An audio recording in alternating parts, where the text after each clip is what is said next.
Oh, colour me surprised. I shouldn't be surprised though, should I? It's like an exhaust heat shield kind of noise. Why did I talk about reliability in Italian bikes? Why did I even mention it? Welcome BTG Moto viewers. I am just south of Koblenz on the Rhine, and I am at Moto Rickert again. That's where I bought my Aprilia Touareg, which you may remember from previous videos. The Touareg's in for its first service, and while it's in for its first service, look at this. A brand new Stelvio. Brand new. So this arguably is one of the most important bikes in the history of Moto Guzzi. I'm not over-egging that pudding because the adventure market is so strong and it's such a global market, and this is a whole new bike.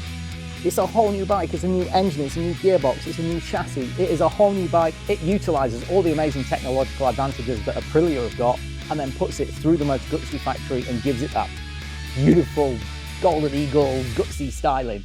Now, it was Jeremy Clarkson who once said, "You're not a petrol head till you've owned an Alfa Romeo." And I would say, are you a real biker until you've owned an Italian motorcycle? And is the Stelvio the Italian motorcycle for me? Is it the Italian motorcycle for you? Is it the Italian motorcycle that can tempt people away from the BMW GS, which obviously has had an update this year? I mean, these are all massive questions, right? But there's only one way to answer them, and that's to get on this bike and ride it to the gas station because it's empty. Let's go. Well, before I even start the engine, seat height's about the same as the Aprilia. It's a little bit wider. It's a lot wider at the waist. It's kind of reminiscent of my GS. Maybe not as immediately armchair-like as my 1250 GS. The bars are very high up. It's got that Moto Guzzi feel to it straight away. Ooh, I feel that Brembo lever. I feel it. I feel the shape of it. Nice. Let's go check the mirrors. Brand new bike, dudes.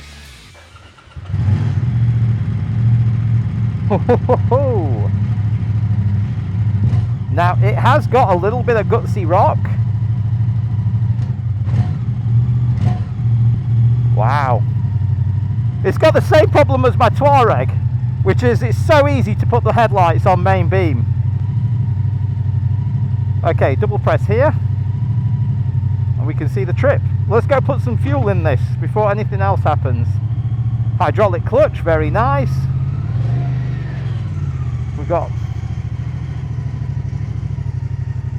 brand new brake pads, brand new tyres, brand new everything.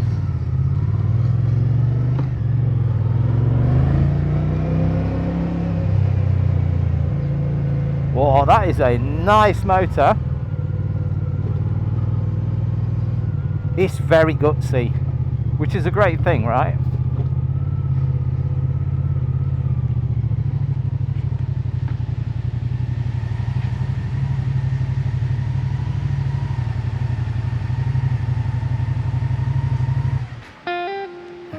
Literally rode it like 200 meters.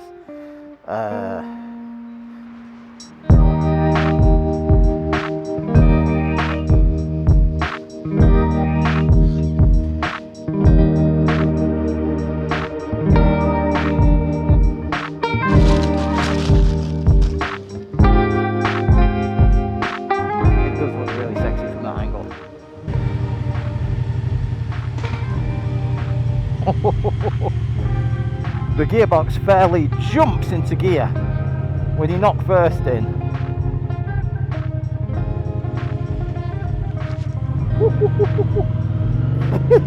I had to do a little dab then. The weight is definitely a lot higher than the GS straight away. Well, let's put the screen up because that's noisy.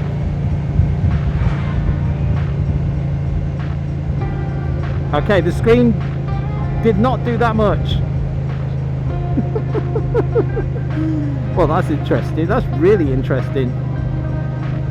The wind's hitting the top of my helmet and I'm a shorty.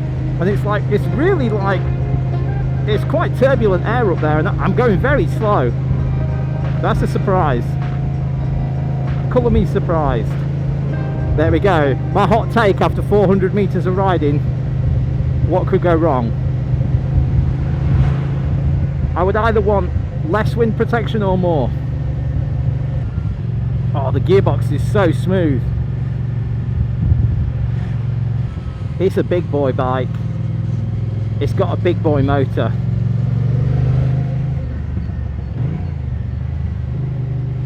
It's a lovely V-twin.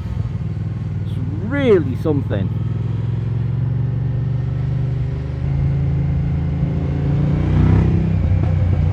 Wow, I just want to let it rip. We're going to leave the river behind us and we're going to go up into the hills. Brand new tyres, remember, brand new tyres. The way that the bike handles, my first impression is that the weight is a little bit higher than the GS for sure.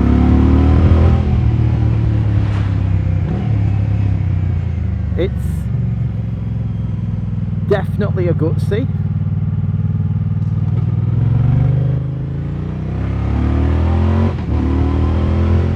The torque curve is fantastic. It's really good.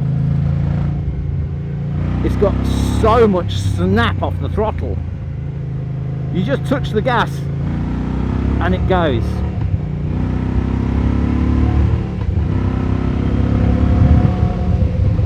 Oh, it's so cool. But the standard forks, although they are only adjustable on one fork leg, single fork function stuff, they feel quite nice. We're hitting a lot of bumps here.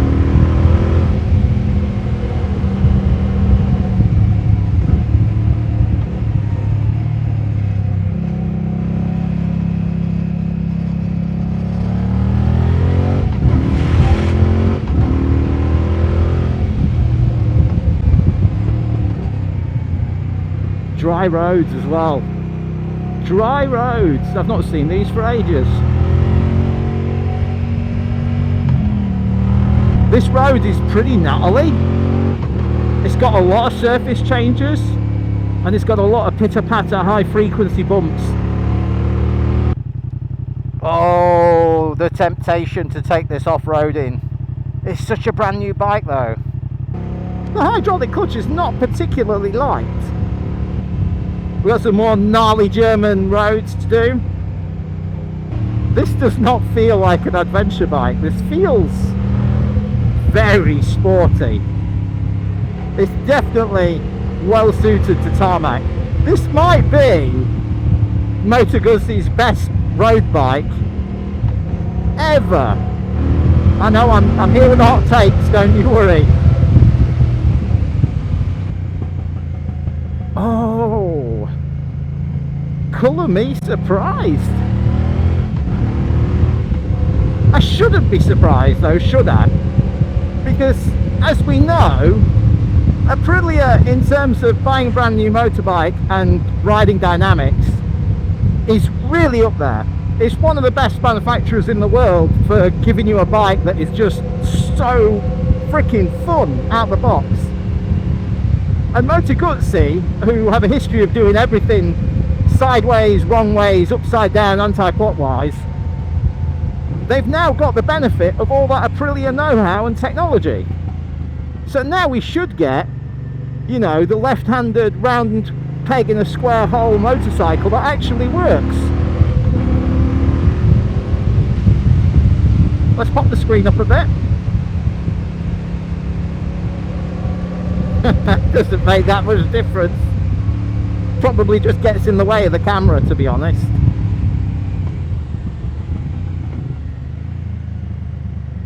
I just put it down again. So the electric screen does knob all, and it's my finger slipped off the indicators there, and I got a bit of horn. Base model comes in 17.5. Now, I know what you're thinking. That's a lot of money for a 1000cc bike, but you know what? It's not a lot of money compared to a 1300 GS, and that is where I see this pushing people into decisions. Should they get the 1300 GS, or should they do something a little bit different? Do you want to be another GS rider, or do you want to be the guy who turns up on a Guzzi? We have done 14 kilometers on the trip. Hits, engine, gearbox, throttle response to the engine, very awesome. Forks, good. Rear shock, absolutely passable, no problem. Misses, the screen. What is the point of an electric screen if it goes from useless to useless? I ride naked bikes all the time, but what I don't like is a screen that creates bad air, because air that's just hitting you at 70 miles an hour is one thing, but air that's whipping around in a whirlwind mass of shapes and horrible noises, that's annoying as heck. And trust me, it'll be noisy for anybody over 5'10". Maybe if you're a bit taller, you get into the clean air. Oh yeah, that's it. There you go. So if I stand up on the pegs and I catch the clean air, that is so much better. I'm just the wrong size.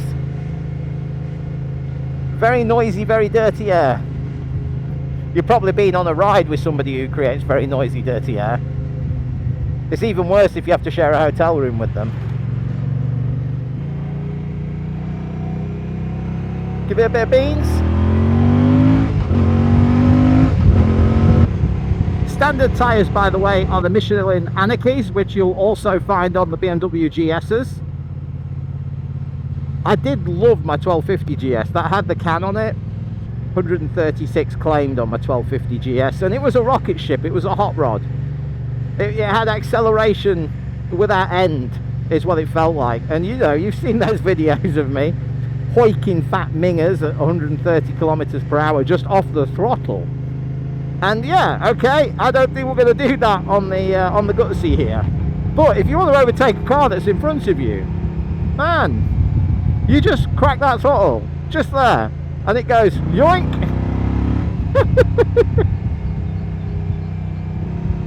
Riding position. Let's talk about riding position. Remarkably comfortable. Very comfortable. The seat, which is gorgeous, by the way, is a really nice looking seat. It's like this textured kind of suede type material. The seat's super comfy. There's so many strong points to this bike. You've got the full suite of electronics. Your lean angle sensitive ABS and traction control. You've got your cruise control. You've got an electric screen that almost works.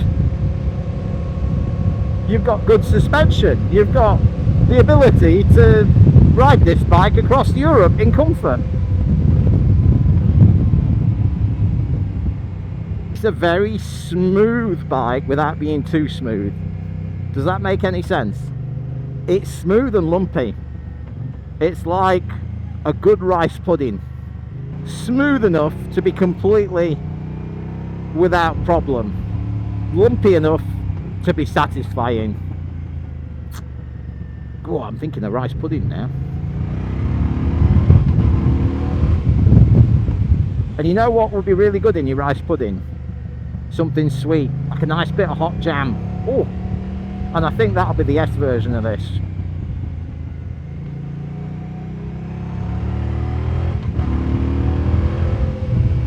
Roads are wet, roads are dry. Oh, look at the state of this road. This is the stuff you stand up on the pegs for. Well, it's no off-road bike, that's for sure. Where my Touareg will come over this broken tarmac at speed, this definitely won't. To talk briefly about GS's, but for a moment, let's just mention the fact that on my GS I could stick the bike in enduro mode. It would slacken off the suspension, the compression damping, and it would absorb stuff like that effortlessly for 100 kilometers at a time. Whereas with a conventional bike, you've got to get off and twirl some spanners. And I think if I was spending this much money on a bike, I'd definitely want the adjustable suspension, the on-the-fly suspension. The way I see this bike getting used is definitely on big rides, crossing countries, crossing continents. It's got a similar feel to the GS in that you could ride it to the shops and it's no big deal. It's not like, you know, lugging a Goldwing to the shops and back.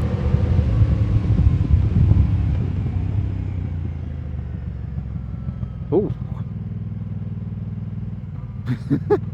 The forks came back at me a bit quick there. That's the first. Let's go again.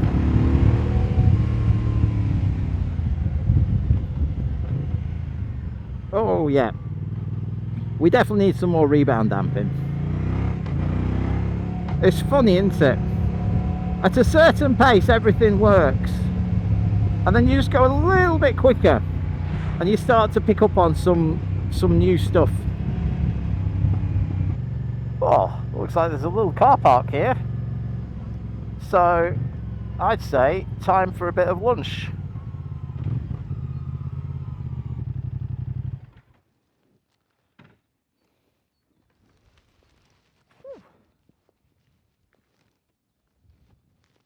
Oi, oi.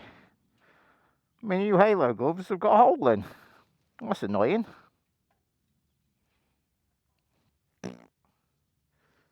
They were €100 as well. Bloody hell.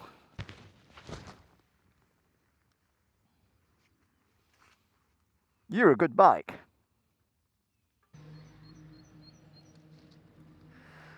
That was a good little lunch break.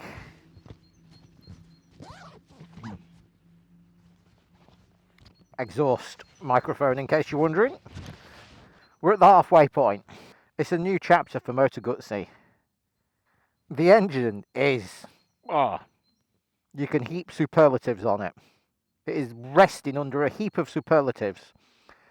It's smaller than the previous Stelvio. The old Stelvio was a 1200 or 1100. My brain's playing tricks on me, but the old Stelvio, I can tell you, was 260 something kilos, and that is 30 kilos heavier than this. The old Stelvio was a tank compared to this. I really like the old Stelvio, and I think it's going to be a cult motorcycle. And in fact, some might argue it already is a cult motorcycle. Some might argue that all Moto Guzzis are cult motorcycles, to be honest. Oh my god. Whew. Dude, it's... What? When I came out the gas station the first time, and I had to do a little dab, I thought to myself, this is heavy and it's carrying its weight high up.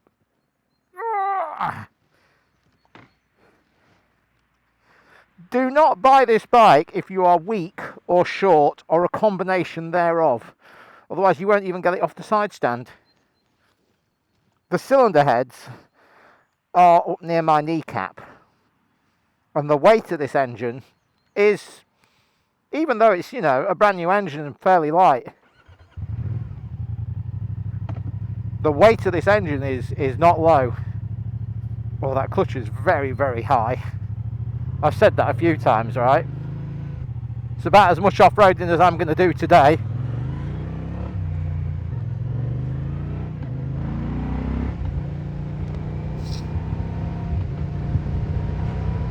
We'll just go back the way we came.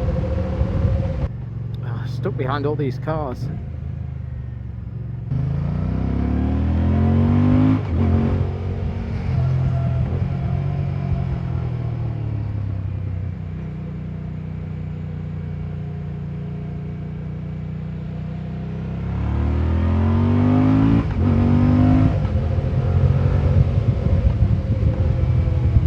This guy in the electric car doesn't want to be overtaken by a motorbike, apparently. I think I'm going to give him a bit more space. Fancy that. It's an electric car with a chip on its shoulder. That never happens all the time at all. No, I bought an electric car. It's really fast. Let me show you. Yeah, but your car weighs 3 tons, mate, and nobody likes it. Your car is not a replacement for your personality. That if I had this bike for a bit longer, I might mess with the suspension and see how it copes with dirty, disgusting, bumpy roads. There's also a big question about whether this bike has any off-road ability at all. Now, I'm not one of those guys who's going to tell you that the 1250 GS or even the 1300 GS is a real off-road bike. It's a good bike off-road when you consider how capable it is on-road, but it's not a dirt bike. dirt bikes are a different genre. If you're a very good rider, you can ride a Goldwing up a hill. And the Stelvio, I'm sure, with knobbly tyres on, can do a lot with a great rider on it. But unfortunately, one of the GS's big strong points is that low centre of gravity. And unfortunately for the Moto Guzzi, it is not a low centre of gravity motorcycle at all. This is about 230 kilos. I'd say with the fuel in right now, we're tipping over 240 at a guess. And that is almost GS territory, but without the magic trick of having that boxer twin. Because that boxer twin carries its weight so low, it gets away with murder. I'm really sorry to do this to everybody, but now I've put my AliExpress screen on the Touareg. The wind protection on the Touareg is epic. And I know that if I put an aftermarket screen on the Guzzi, I'd probably be just as happy. But all I'm saying is that the Touareg is absolutely fine at motorway speeds. And in fact, it's a lot quieter than this. The Touareg is a lot busier at motorway speeds. The engine's revving at 6,000 RPM. The Guzzi is, I mean, the engine is, whoa, she's strong, eh? Good engine, loads of character, bags of character, tons of character, beautiful character. It's a great engine. Add that to your shaft drive, which actually works. It's like a BMW shaft drive. It's not like an old air-cooled big block Guzzi. And the old big block Guzzis, by the way, they had a terrible shaft drive system. I mean, some people will tell you it's part of the character, but I just thought it was rubbish. The Touareg is definitely a cheaper bike. I think if I was to trade my Touareg against this right now, I would be lucky to get half the asking price of this bike for my Touareg. So we'd literally have to double our money to step onto the Stelvio today. At that point, I'm out. If I've learned one thing from riding this Moto Guzzi today, it's that this, the Stelvio, is without a doubt the best Moto Guzzi that I've ever ridden. And I've ridden a lot of Moto Guzzis. A lot of Guzzis. It's got a fun engine, it's got funky styling, it's got cool little details, and it's practical, and I dare say it's a modern Piaggio, so it will probably be fairly reliable. You know what I said at the start about not being a real biker unless you bought an Italian bike? It's tongue-in-cheek, right? But honestly, if you've never owned an Italian bike of a particular era, let's say 1990 to about 2010, then you've never really felt that existential dread every time you walk out to it with the key in your hand and think to yourself, am I riding home or am I phoning for a recovery truck? I'm sorry, man. It's just the way it was back then. Now it's 2024 and anybody can buy a Moto Guzzi. And you know, this thing comes with like 2 years warranty. I think you can up it to 4 years. There's a lot of rattly noises, but I think it's my temporary number plate. There's like an exhaust heat shield kind of noise. Why did I talk about reliability in Italian bikes? Why did I even mention it? In our short time together, I've grown to love you, Stelvio baby. It's not you though, it's me. No, you're great the way you are, baby. You're fantastic. You'll find somebody. Guzzi have really stepped up their game now.